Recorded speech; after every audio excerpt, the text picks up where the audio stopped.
I want to ask you about this judicial insurrection, as it's being called.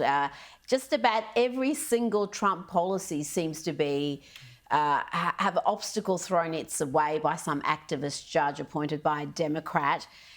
How's the administration going to deal with that? How are they going to actually do what they said they were going to do when they're frustrated at every step? Yeah, ultimately, I think they're going to win because I think this has really exposed that the mid-levels of the judiciary remain very activist. They're not just interpreting laws. They're trying to invent laws, trying to make laws that the legislative have, or trying to usurp powers that the Constitution gives to the president. But the Supreme Court, you still do have 6 people who think the Constitution means what it says, a 6-3 conservative majority. I do think Trump will lose on one thing this summer, which is birthright citizenship. I think the Constitution just plainly says if you were born here, you're an American. Trump has tried to refute that through executive order. He loses on that one, but everything else, I think, all of the powers of the presidency, his power to enforce immigration law, to revoke status of countries like, say, everyone from Venezuela is a political dissident. That's no longer true. That's what Biden said. Now, if you're the high level of the Venezuelan opposition, yeah, you're a refugee. If you just came here from Venezuela and want an upgrade to your life, I would probably be one of those people, but the fact is it wouldn't make me a legitimate refugee. So I think Trump ultimately wins. It's going to take some time. And this really actually, agitates conservatives and Trump voters who might sit out midterm elections next year to really go hard and make sure that Republicans pick up seats in the Senate, because that's, of course, where you get judges, conservative judges, confirmed.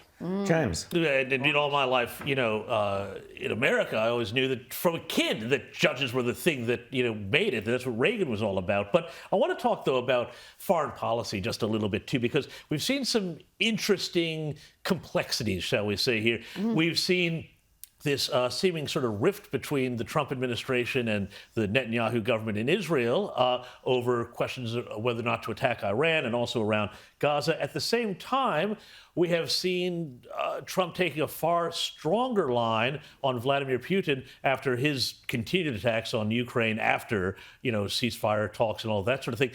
Walk us through where the Trump administration's foreign policy is going, because I think we don't pay enough attention to this as he tries to undo 2 of the great disasters that befell the world during the Biden administration, October 7th being one, and of course, the invasion of Ukraine being the other.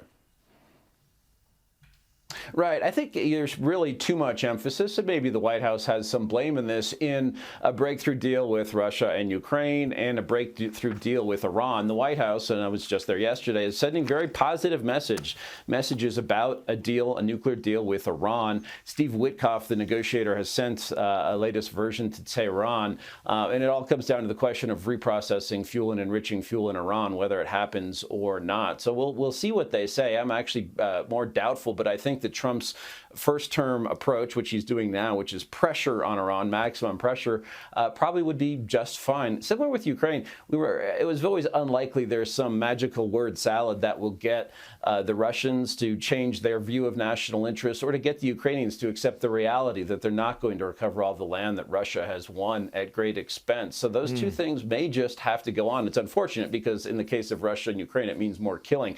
But amid this, there's a successful foreign policy, which is a strong America that's not apologizing for itself, a military that's no longer woke, and in the Middle East, a recognition that the power is between the free world, countries like the United States and Australia that still have confidence in themselves, and those Gulf powers. It's not in cozying up to Iran, which is what the previous administration did. So I think if you step back from the deals, and also there's a huge, of course, trade realignment going on.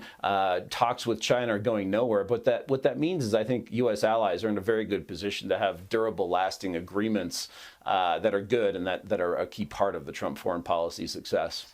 Christian, I'm glad you mentioned word salad, because I wanted you to know that we just had Kamala Harris out here doing a conference, and I think that's one import from America we'd like a higher tariff on. Thank you very much. If you're going to send us any more of your woke politicians, please don't. Christian, always great to chat to you, and we'll chat again very soon.